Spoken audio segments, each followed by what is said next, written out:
Good morning mga boss, yun mga idol. So for today's video, I'm so excited. Bigla akong natuwa. Kasi alam nyo ba, itong aking broccoli, hindi ko na-expect na makikita kong may meron nang nag-sprout na anong bang tawag dito. Wala akong idea. Bunga ba to? Ayun.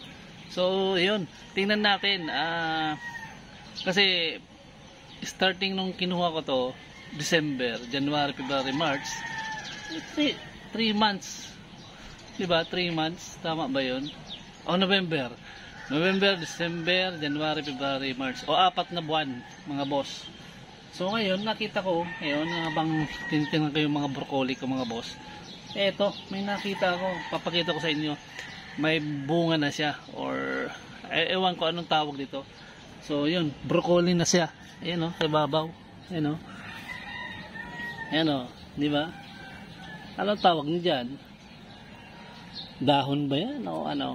Wala akong idea. So ayan So ito na siguro yung crown na tinatawag. Tama, crown. Crown ba to? O dahon? Ewan ko lang. So, ewan, hindi ko alam. Wala akong idea sa broccoli. Nagtanim lang ako mga boss. Ayan Talagang matutuwa ka kung, ewan ko kung dahon yan o ano. Dahon ba talaga? So, comment naman mga boss kung ano yan. O maraming dahon. Ayan, sige. Wala akong idea kung crown na ba to. Ayan. So, comment kung ano ang i-comment nyo dyan. So, pre-bash. So, ito yung mga kasabay niya.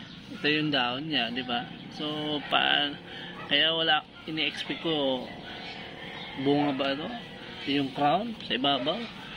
Ito yung kasabay niya. So, wala. Ito, wala. Pero ito, ang dami. Ano ba to?